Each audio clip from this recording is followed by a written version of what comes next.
Hey everybody, Joe here from Snowflake Healing and the Dirty Sacred, and just driving back from the gym, and I thought to myself, I haven't talked to you guys in a while, and there's been something on my mind, and it's probably one of the more boring parts of Magick, if you want to call it that, and that is the topic of the lust for results. And that's kind of what tends to happen on the B side of a magic spell, if you want to call it that, when somebody casts a magic spell to attain something that they think they need in their lives. Now, generally speaking, magic is supposed to be a tool or a pathway to help you attain higher spiritual heights, to help you better yourself and get more in touch with your own true divine nature, with your inner divinity, if you will. And that's a whole separate discussion. But the way that some people come upon that path is from a very earthly place, and that is that they feel a desperate need in their life, or a perceived need at least, for something. You know, oftentimes, probably the two most popular reasons that people will cast a spell from like an earthly perspective is for money or for love, in any of its forms. The money could be money to pay a bill, could be a promotion at work, could be anything like that. Love could be my ideal partner, I want to have sex, anything in between those two things. And it's really tricky because people, especially people who haven't done magic before, who are like kind of very muggle-ish and have a very earthly perspective on reality, imagine how badly they must feel that they need something, to feel that they've exhausted all of their earthly options, and their next logical step in their kind of like muggle minds is, you know what, I think I'm going to cast a magic spell. Now that's not weird to me because I've been into this stuff for a long time and I know it works and I understand why. But to somebody who's never done it before, imagine the leap in their perception of reality that they would have to make to go from one to the other, and that's how badly they would feel that they need this.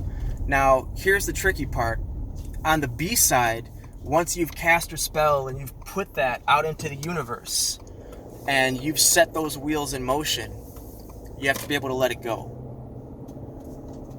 If you don't let it go, if you don't have faith in the universe and in the process or whatever you want to call it, it's kind of like planting a flower, and then like every 5 minutes you dig up the seed to see how things are going.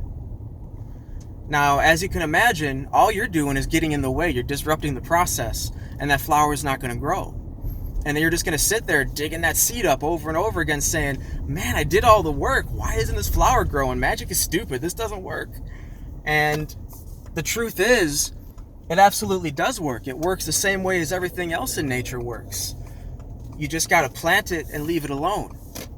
But making that leap from wanting something badly enough to alter your perception of reality to just having faith in the process and saying, I've done all I can and I know it's there, I know it's coming.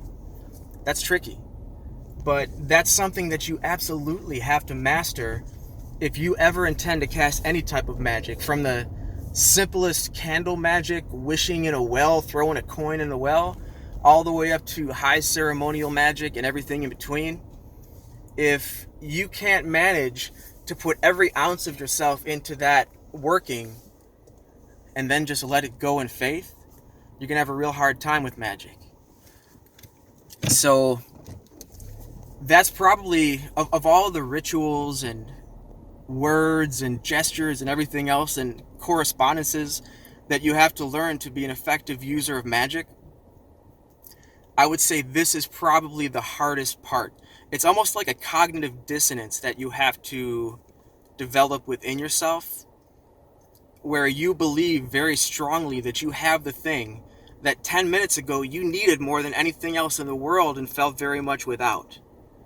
So I guess I'm not sure what else to say about this right now without making it into a really long discussion, and I don't want to do that right now, but we'll come back to this because this is really important. Just know that if you cast a spell for anything, it will ideally not be when you need it tomorrow. because it does sometimes take time to work. You are manipulating probability and you're manipulating reality, the field, whatever. But that stuff still usually does have to happen through natural earthly means because that's where we are. And you have to give it time to do that. And you have to give it pathways to do that, by the way, too. So you've also got to do your part in the physical. And you've got to open up some of those pathways, some channels for the energy to work through. But that being said, hope that gives you guys a little useful information.